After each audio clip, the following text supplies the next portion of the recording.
여러분 안녕하십니까? 11월의 첫날 뉴스투데이 경남 시작합니다. 먼저 오늘의 주요 뉴스입니다. 코로나19로 인한 물류난 속에서도 손해를 감수하면서 납기를 지키고 친환경 미래차 분야에 대한 투자로 위기를 극복하고 있는 업체를 소개하겠습니다. 합천 시민단체 등이 전두환 씨의 아우를 딴 일해공원의 명칭을 바꾸기 위해 오랫동안 노력하고 있는 가운데 최근엔 전 씨의 국립묘지 안장을 반대하는 국민청원도 진행되고 있습니다. 자세한 이야기 직격 인터뷰에서 만나봅니다. 내년 6월 지방선거를 앞두고 양산시장 선거의 열기가 달아오르고 있습니다. 그 속사정과 관심사를 짚어보겠습니다. 울산시와 기후환경단체가 온실가스를 줄이기 위한 앱을 출시했습니다. 이용 방법을 직접 알려드립니다. MBC 경남 연중기획 코로나19 함께 극복합시다로 시작하겠습니다. 창원에는 자동차 전장품을 주로 생산하는 한 업체가 있는데요. 이 업체는 코로나19로 인한 물류난 속에서도 손해를 감수하며 납기를 지키고 친환경 미래차 분야에 투자해서 위기를 극복하고 있습니다. 이상훈 기자가 보도합니다. 자동차 전장품을 주로 생산하는 창원의 한 제조업체. 첨단 고속 장비가 인쇄 회로기판에 반도체와 미세 전자부품을 빠르게 장착합니다. 3단계의 정밀 검사까지 통과하면 좌석의 통풍과 온도를 제어하는 통풍 시트의 핵심 부품이 탄생합니다. 주문이 늘 것에 대비해 미리 설비에 투자한 덕에 생산 속도와 불량률을 크게 개선했습니다. 기존에 저희가 SMD 라인을 운영했지만 신규 라인을 증설하면서 생산성은 대략 한 300% 상승했고 불량률은 대략 한 400% 감소가 됐습니다. 한쪽에선 연구소 직원들이 자동 도어 손잡이를 테스트하고 있습니다. 새로운 분야에 도전한 건데 2년 반 동안 20억 원을 들여 개발한 끝에 국산화에 성공해 다음 달 현대자동차 최고급 차량부터 적용됩니다. 과감한 투자로 이뤄낸 성과 속 이 업체도 코로나 위기는 닥쳤습니다. 부품 수급이 늦어지고 해상 물류난까지 겹쳐 수출 날짜를 줄줄이 어길 상황이 된 건데 이 업체는 기존 해상 운송 대신 10배나 비싼 항공편으로 수출하며 손해를 감수했습니다. 코로나로 인해 부품 공급 차질, 해상 선박 부족 상황에서 해외 고객사의 공급 일정 준수를 위해 자체 비용을 들여 항공편으로 제품을 공급하였고 코로나 이슈에서도 반드시 공급 일정 준수하겠다는 대표이사 명의의 레터를 모든 해외 고객사에 발송함으로써 이후 업체들의 주문량은 더 늘었고 여기에 해외 전시회 등에 참가해 마케팅한 효과까지 더해 올해는 역대 최대 매출을 기록했습니다. 적어도 3, 4년 후를 대비하는 그런 노력을 계속해 나갈 겁니다. 그래서 우리가 그런 방향성, 그런 노력을 보여주는 우리 구호가 뭐냐면은 미리입니다. 거래업체의 주문량이 많든 적든 생산에 참여한 직원들의 이름과 사진을 찍어 보내주는 이 업체는 앞으로 해외 마케팅에 더 집중해 해외 매출 비중을 40%까지 늘릴 계획입니다. MBC 뉴스 이상훈입니다. 내년 6월에 지방선거를 앞두고 벌써부터 시장 선거 열기가 후군 달아오는 곳이 있습니다. 바로 양산시인데요. 그 속사정과 관심사는 무엇인지 알아보겠습니다. 정세민 기자가 취재했습니다. 인구 35만 명의 양산시. 그 수장을 선출하는 시장 선거 전의 열기가 벌써부터 뜨겁습니다. 시작은 지난주 발표된 김일권 양산시장에 대한 선거법 위반 파기환송심. 1심과 2심 각각 벌금 500만 원을 선고받았던 김일권 시장은 파기환송심에서 무죄를 선고받으면서 공직선거법 위반이라는 부담감을 완전히 떨쳐버리게 됐습니다. 또 그동안 사업 추진에 다소 부담을 느꼈던 장기 대규모 시책 사업에도 적극 나서며 내년 시장 선거에 재선 도전 의사도 분명히 했습니다. 그동안 재판 때문에 일을 못해서 더 해야 된다는 것보다도 큰 프로젝트들을 이어가기 위해서는 정말 4년은 하면서 너무 짧다는 생각도 합니다. 그래서 진정한 우리 사람 사는 정주도시 양산을 위해서 다시 한번 재선에 도전할 각오를 가지고 있습니다. 그동안 김 시장의 파기환송심 결과와 연계해 출마를 저울질하던 여권 내 예비 후보로 거론되던 인물들은 셈법이 복잡해졌습니다. 집권 여당 현직 시장의 프리미엄을 꺾고 공천장을 얻어내는데 적잖은 부담을 느끼며 차분히 관망하는 분위기 속에서 치열한 정보전에 들어갔습니다. 반면 야권에서는 나동현 전 시장과 한옥문 도의원 두 정치인이 일찌감치 도전 의사를 밝혀온 가운데 아직까지는 큰 변화가 없습니다. 특히 재선의 경험이 있는 나동현 전 시장은 내심 김일권 시장과의 네 번째 대결을 기대하며 표밭狩이에 나섰습니다. 나는 2010년서부터 18년까지 8년간 시정을 하면서 누구보다도 지역의 깊은 곳, 얕은 곳을 잘 알고 있습니다. 지역에 대한 인식력과 그리고 공공성에서는 절대적인 우위에 있다고 생각을 하고 제가 다시 이 대전을 치른다면 꼭 이길 그런 자신이 있습니다. 특히 양산시장 선거전은 전 현직 두 시장의 재대결이 성사될 경우 두 후보에게는 개인적으로 네 번째 맞대결이 돼 지역 정치권의 관심은 벌써부터 집중되고 있습니다. 김일권 양산시장의 현직 수성이냐, 나동현 전 시장의 자존심 회복이냐에 재대결 성사 여부만큼이나 관심이 모아지고 있습니다. MBC 뉴스 정세민입니다.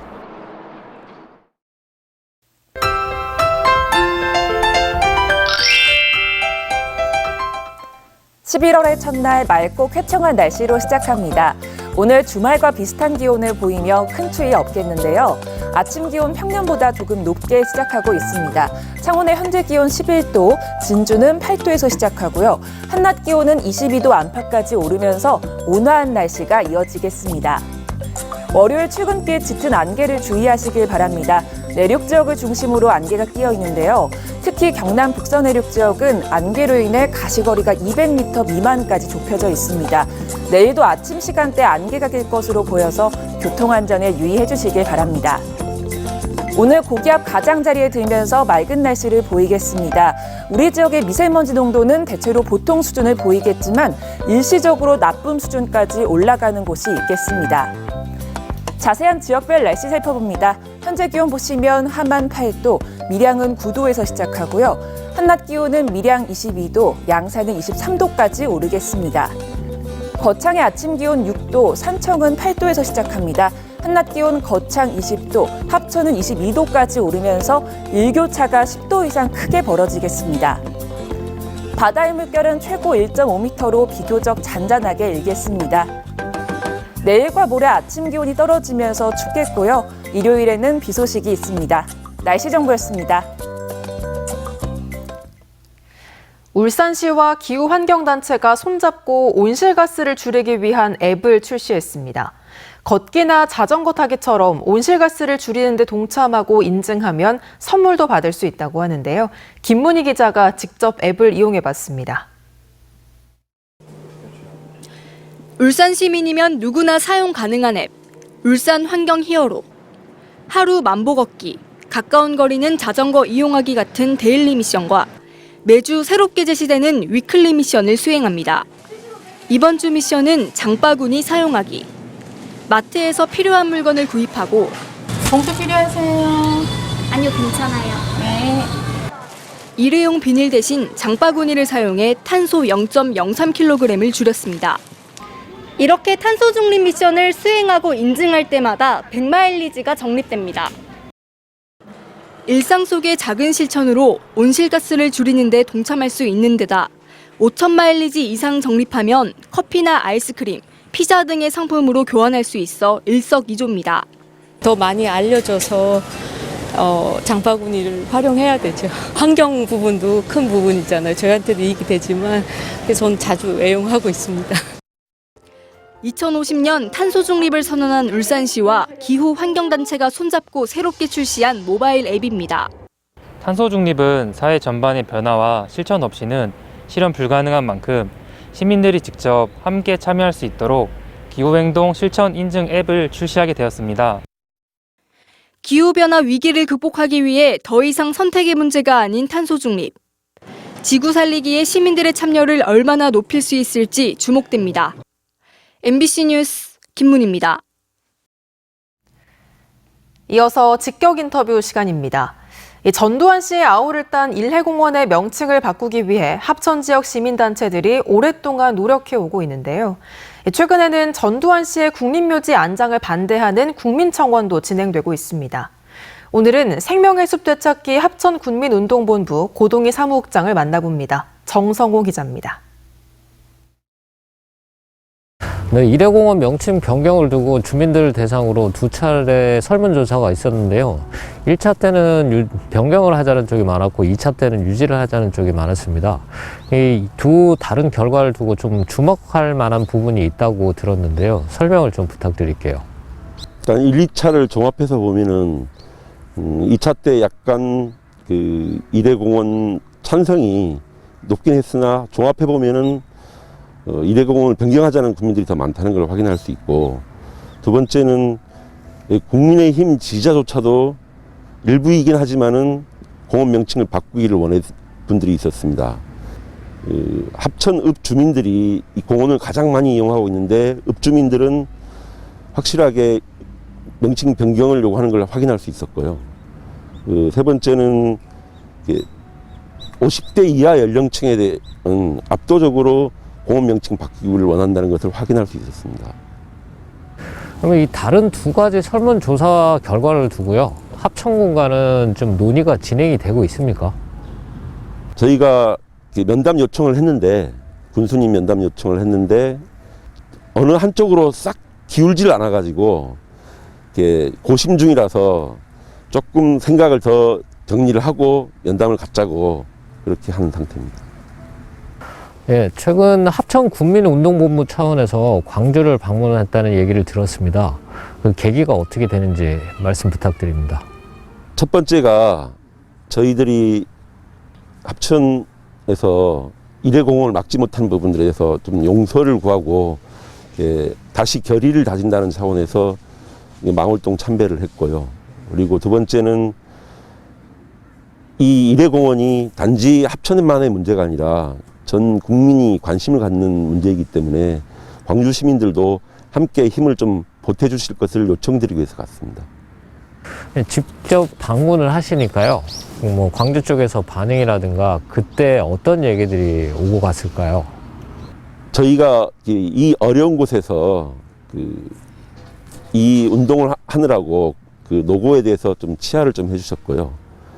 그리고 교류를 좀 자주 하자는 해서 서로 간의 이해를 넓히는 그런 운동을 좀 하자고 제안을 주셨는데, 대표적으로 학생들 간에 서로 광주 합천을 방문하는 그런 사업도 벌여보자는 제안도 있었고요. 그리고 내년 5.18 기념식 때 합천에서 광주 분들이 같이 오셔서 기념식을 같이 하는 것도 검토하기로 했습니다. 최근에 노태우 씨가 국립묘지에 안장은 안 됐지만 국가장으로 치르게 됐거든요. 이런 사례를 봤을 때 전두환 씨가 국립묘지에 매장될 가능성은 크지 않아 보이는데요. 그래도 매장 반대 운동을 진행을 하시는 이유가 있으신지요? 오히려 노태우 씨가 국가장으로 진행된 것이 그 가능성을 더 늘린 거라고 저희들은 판단을 하고 있습니다. 국가장 결정이 법에 의해서라기보다는 국무회의와 소관부처의 법률 해석에 따라 가지고 결정되고, 또 전두환 씨가 또 마찬가지 이런 과정을 거치게 되면은 국가장을 배제할 수 없습니다. 국가장 대상이 되면은 또한 국립묘지 안장 대상이 자동적으로 되게 돼서 이 법률 개정은 시급하게 해야 될 필요성이 더 커진 거라고 봅니다. 그러면 일해공원 명칭 변경 관련해서는 앞으로는 좀 어떤 활동들을 계획을 하고 계신가요? 저희는 이 운동이 당장 해결하자고 목표를 둔 게 아니라 좀 장기적으로 지역 주민들을 설득해 가면서 진행을 하고, 주요 정당들이 이 문제에 관련해서 적극적으로 관심을 갖고 해결하는 데 주체로 나서기를 바라고 있습니다. 그래서 내년에 대선과 지방선거가 있습니다. 이때 일해공원 관련해서 공천 기준을 삼아달라고 저희들은 요청을 하고 그 운동을 벌여나가면서 필요하다 그러면은 낙선 운동도 하고 지지 운동도 할 수 있습니다. 그렇게 내년 선거를 계기로 이것을 확정 지을 수 있도록 그렇게 운동을 전개해 나갈 것입니다. 오늘 말씀 감사합니다.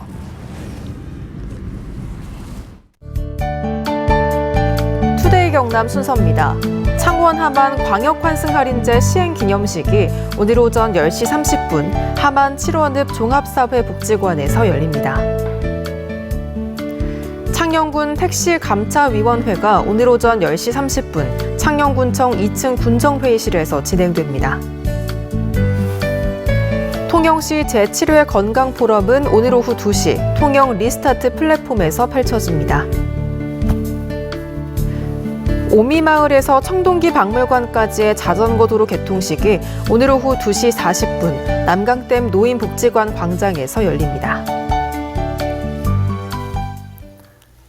진주시가 시설 개방과 부모들의 참여 확대로 안심하고 자녀를 맡길 수 있는 열린 어린이집 46곳을 선정했습니다.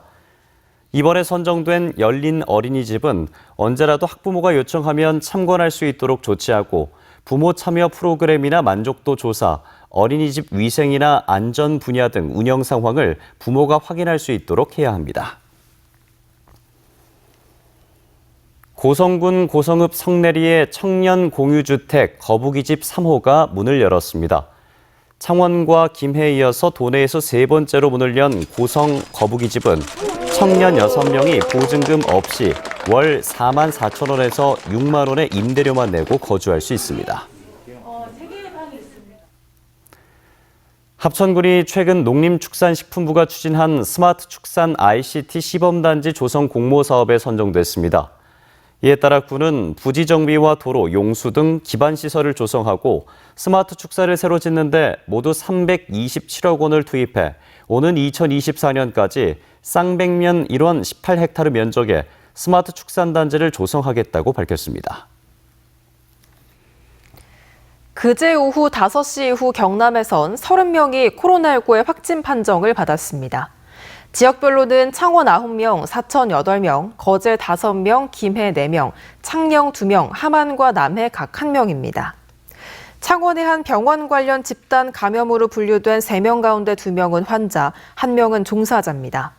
이로써 이 병원 관련 누적 확진자가 166명으로 늘었습니다. 또 다른 확진자 가운데 14명은 도내 또는 다른 지역 확진자와 접촉했고 나머지 확진자 10명에 대한 감염 경로는 방역당국이 조사하고 있습니다. 한편 경남의 백신 접종 완료자는 248만 명으로 인구수 대비 접종률은 74.7%입니다. 전국교직원노조 경남지부는 박종훈 경남교육감이 제13대 대통령을 지낸 고 노태우 씨의 국가장 연결직 장례위원회에 참석한 것과 관련해 참여 결정에 대해 공개적으로 사과해야 한다고 비판했습니다. 이들은 전국 17명 교육감 가운데 11명이 장례위원 참여를 거부했지만 박 교육감이 장례위원으로 참석한 건 실망스러운 결정이라고 덧붙였습니다. 지난달 20일 창원 진해 해군기지의 한 구축함에서 에어컨실 배관 청소 작업을 하던 외주업체 직원 55살 A씨가 작업 닷새 뒤에 숨져 해경 등이 조사에 나섰습니다. 해군에 따르면 A씨를 비롯한 근로자 3명이 작업하던 에어컨실에 가스가 누출돼 현장을 감독하던 군 간부 등이 여러 차례 대피를 권고했지만 A씨가 곧바로 나오지 않고 1시간 정도 지난 뒤에 현장을 빠져나왔습니다. 창원해경과 고용노동부 등은 정확한 사고 원인과 경위를 조사하고 있습니다. 경상남도는 농어촌 지역에서도 결제 수수료의 부담을 덜어주는 제로페이 이벤트를 이달 말까지 진행한다고 밝혔습니다. 먼저 산청구는 모바일 산청사랑 상품권으로 건당 5만 원 이상 결제를 하면 추첨으로 산청사랑 상품권을 최대 50만 원까지 주고 하동군과 의령군도 건당 2, 3만 원 이상 결제를 할 경우 추첨을 통해서 지역사랑 상품권을 지급합니다. 함안과 함양, 남해, 거창, 합천군에서도 오늘부터 이 같은 이벤트를 진행합니다. 친환경 에너지를 활용한 소형 항공기와 무인 항공기의 개발을 촉진하기 위해 마련된 2021 국제 파브 기술 경연대회가 지난 주말 고성에서 열렸습니다. 이번 대회 본선에 진출한 국내외 10개 팀은 이틀 동안 학술, 기체, 비행 심사를 거쳤는데 자유공모에 선 스카이호크, 지정 공모에선 마산대가 각각 대상을 차지했습니다. 창원시가 오는 10일 서성동 성매매 집결지 세부 활용 방안을 두고 시민들의 의견을 수렴하기 위해 시민들이 참여하는 원탁 토론회를 연다고 밝혔습니다. 토론회 참여를 원하는 사람은 온라인을 통해서 내일까지 신청할 수 있으며 토론회 관련 문의는 창원시 여성가족과나 경남 여성인권지원센터로 하면 됩니다. 양산시의회가 오늘부터 의장 권한대행 체제로 운영됩니다. 민주당 소속 이정섭 의원이 법원에 불신임한 집행정지 신청을 했지만 기각되면서 의장직을 잃게 됨에 따라 이상정 부의원이 의장 권한을 대행합니다. 앞서 국민의힘과 무소속 의원들은 지난해 8월 임 의원이 의회 운영을 독단적으로 한다면서 불신임 결의안을 제출해 통과된 바 있습니다. 전국 시도의회 의장협의회가 지방하천 정비사업의 국비지원 연장 방안을 정부에 건의하기로 했습니다. 경남도의회 김하용 의장은 지방하천 정비사업이 국민의 생명과 안전, 재산보호 등 국민 생활에 미치는 영향이 큰 사업인 만큼 재원 보전 기간을 2022년에서 2026년으로 연장하는 건의안을 시도의회 의장협의회에 제안했고 협의회가 이를 수용했다고 밝혔습니다.